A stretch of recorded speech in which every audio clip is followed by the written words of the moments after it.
Hi everyone, welcome to SportsKhabri with me, Ravi and Rishi, and yeah, it's time for some Test cricket. Finally, it's been enough of. I mean, it's been a lot of T20 cricket. It's been 4 months of non-stop T20 action, pretty much from March till now. I think we've only seen there's been loads and loads of T20 cricket, and finally that's sort of come to a close. We're back into the test fold. It's England, West Indies.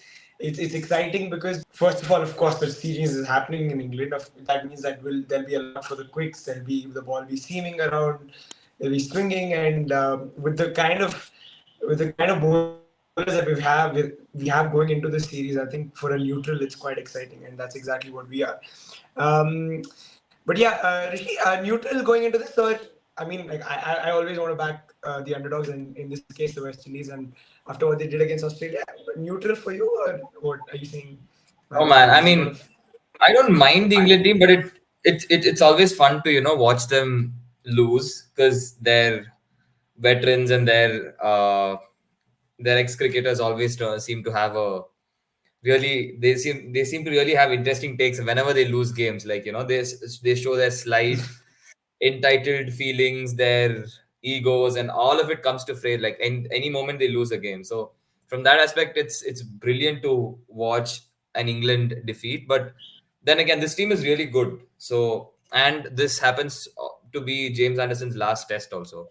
One of the Yeah, yeah, greatest test bowlers of all time. Like probably my favorite or second favorite test bowlers to watch. It's like him and Dale Steyn like actually defined swing bowling. Like maybe before them, you can say for test, you can say someone like Alan Donald, but ever since Alan Donald, I don't think there have been better pure swing bowlers compared to like Steyn and Anderson.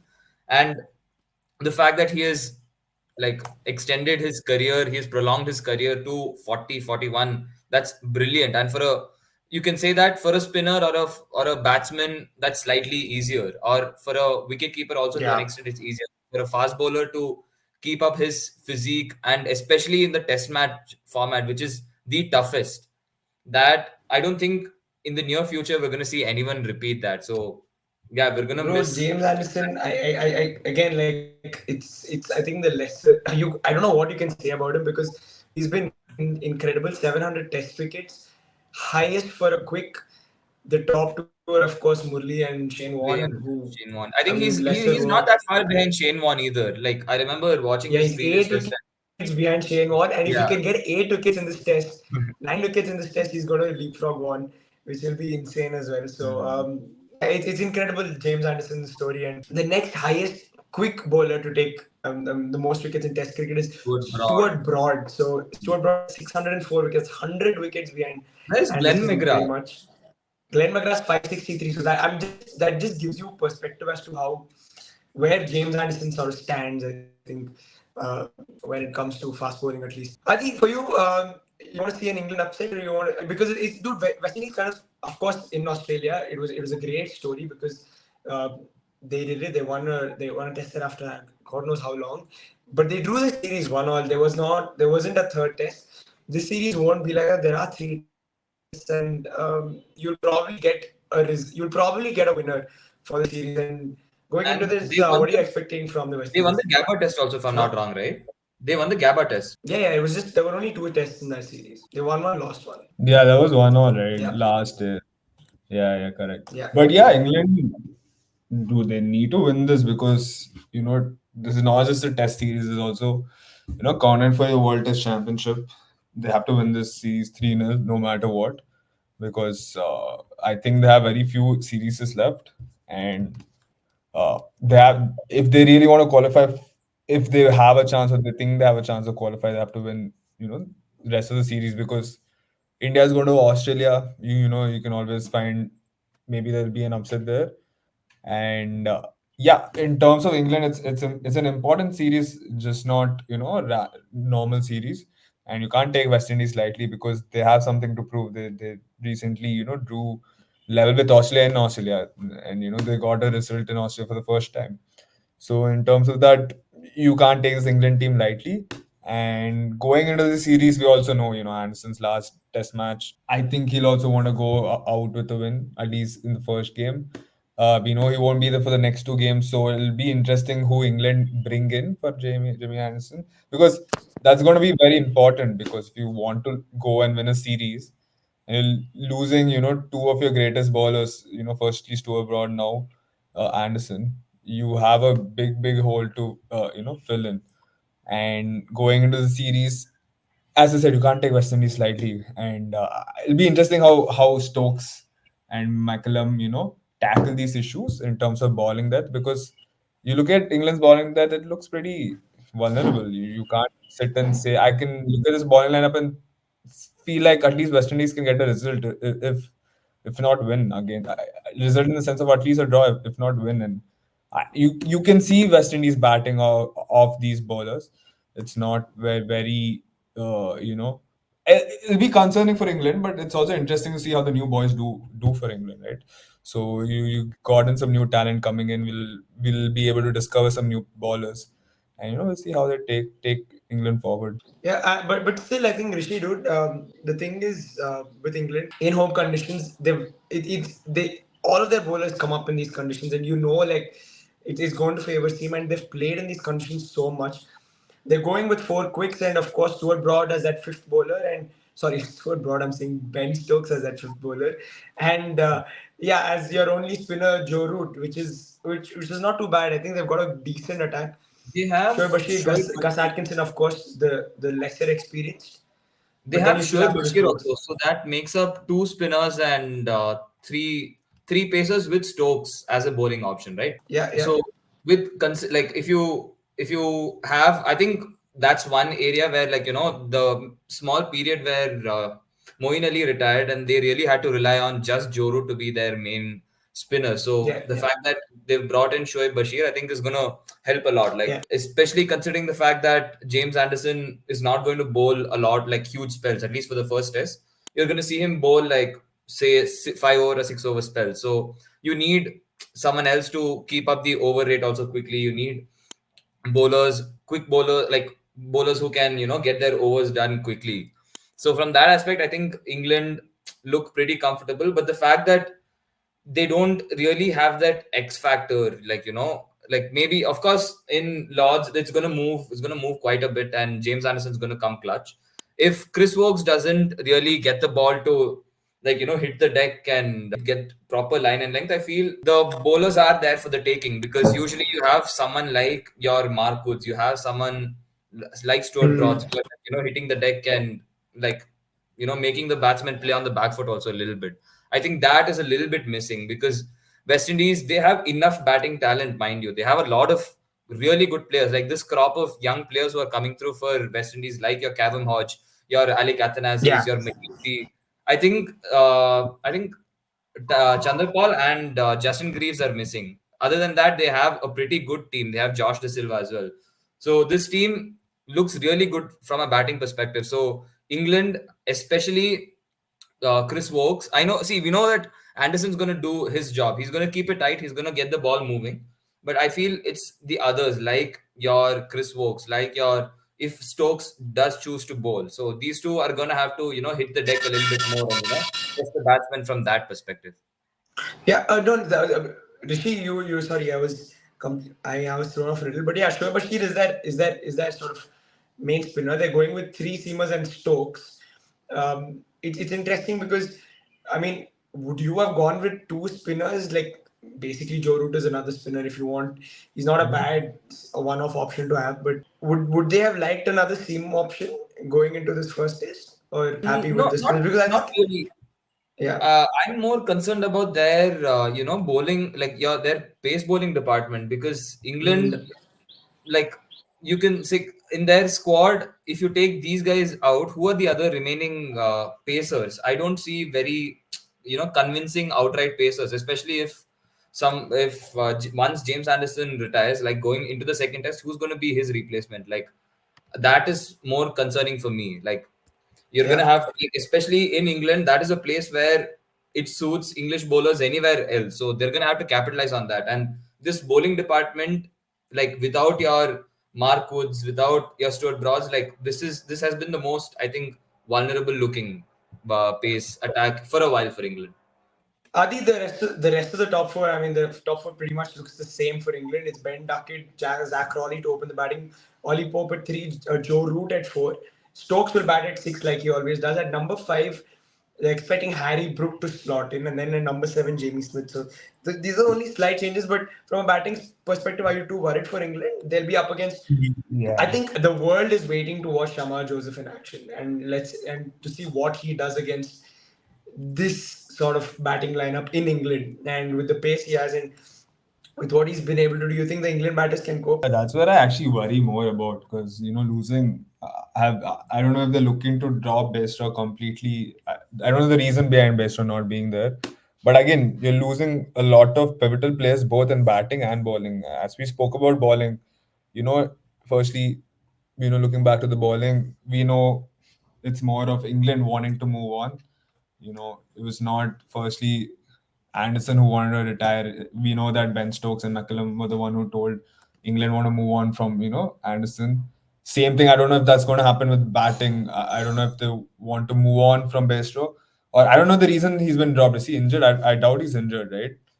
He's just He's dropped. He He's would just have dropped. he's he dropped. would Yeah, have just exactly. come back from the T20 World Cup also, no? Yeah, Harry Brooks was also playing, right? That's my point. Like, I don't know. The reason behind Harry Brooks coming into the team will be interesting because, the hype of Harry Brooks is not recent. It's been there for 2 years. And I've been really struggling to see in terms of what the hype was. Still now, I've not been able to see consistent innings, consistent performance for England. He failed in the IPL. Didn't do well particularly well even in the T20 World Cup. Even against the series against Pakistan, he was not that great. And coming into test conditions, it's going to be different, difficult also. But we'll see how Harry Brooks comes up with the occasion. But again, going back to the bowling, I still think England are still uh, decently safe enough in terms of bowling. I think things of missing Markwood is big for them. I don't know how long he's going to be injured for. At least for this World Cup. I mean, for this Test series, I don't think he'll be there. And also, we've forgotten that they still have Jofra Archer, who used to be playing Test before his so-called finger injury. And if he gets back into form and if he comes into form, I think at least England with the bowling front, they're capable with three good seamers. Obviously, losing Anderson is greater than what they're getting in from. But I still feel like this batting is where I actually worry for England more than the bowling lineup. Because Okay. again, when you talk about Mark Wood, he's done well, in the Test series, and I still you think you can get a lot of good paces. That, as you said, England when they're playing home series, England, I think they have a lot of seamers who can do the job there in England. But then when you take the batting, I still doubt this team. I don't think they have consistency. We saw that even in the Indian series, none of the batters really showed up. Maybe Joe Root is the only one, and he's been lacking some form of form, in my opinion, for a while. Apart from that, I still think their batting is the main issue at the moment. But I think going into this test, at least because the first test is at Lords, and it's usually a fairly high scoring ground as compared to the rest.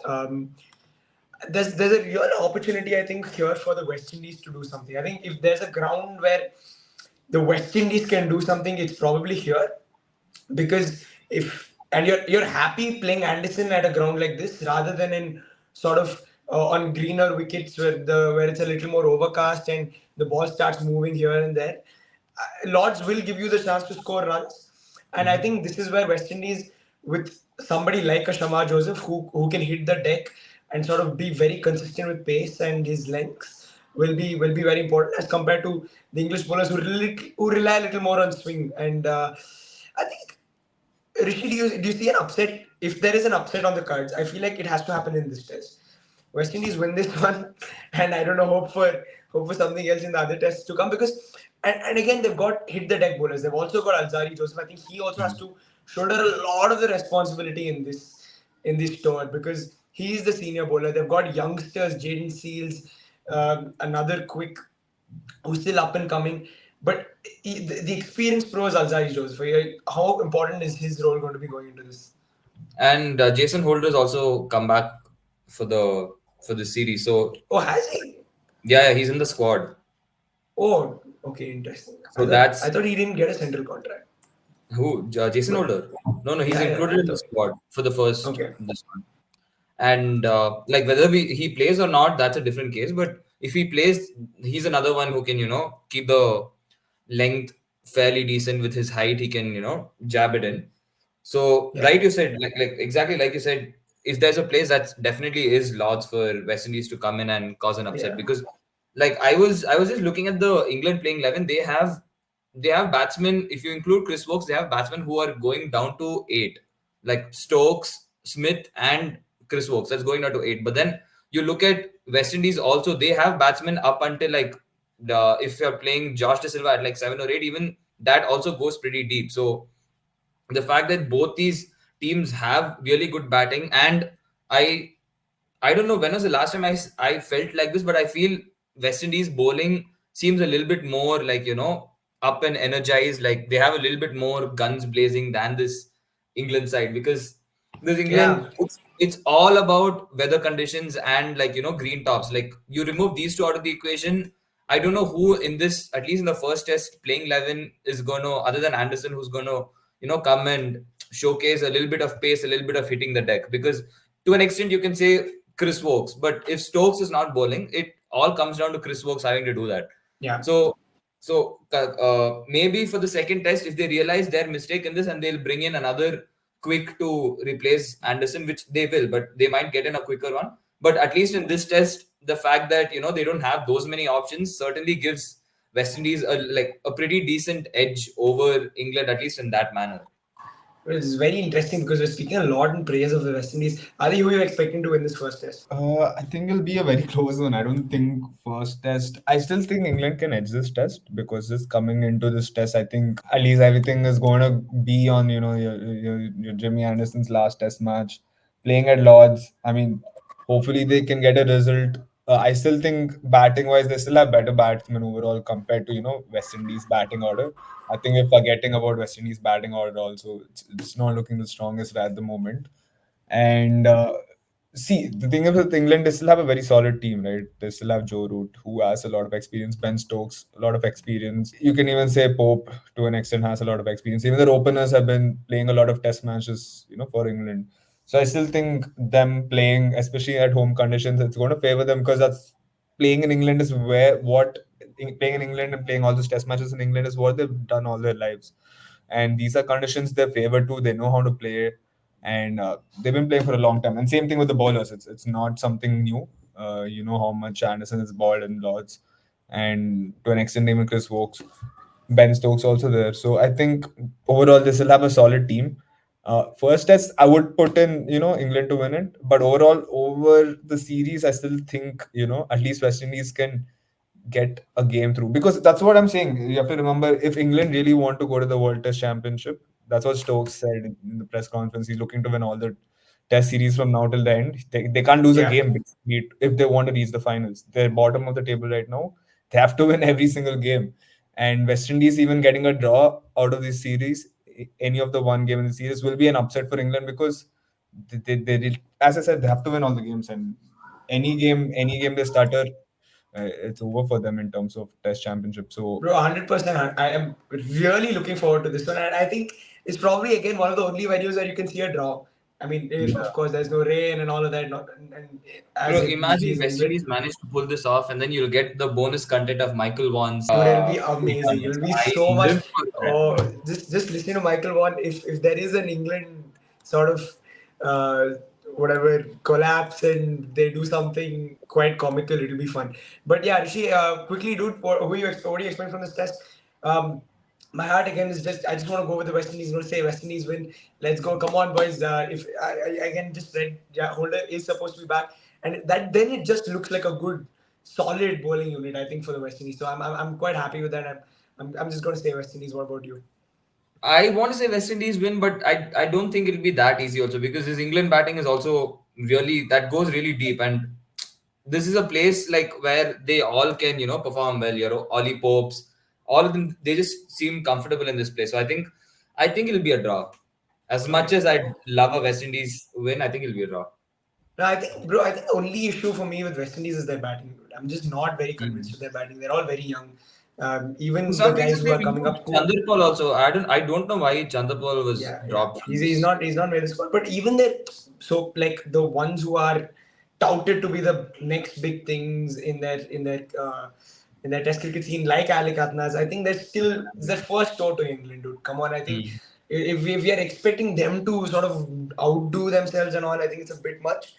So I'm just going to keep my expectations low from them from the bat for the batting front. But yeah, I think bowling, with the bowling, I think they should be good to go. So yeah, guys, that's our preview of the first test between the West Indies and England, and hopefully it's going to be a good season of Test cricket to look forward to for us. India, of course, will be playing some Test cricket against Bangladesh later in the coming months. Bangladesh, who got Test matches against New Zealand, and then later in the year we go to Australia. So there's a lot of good Test cricket to look forward to.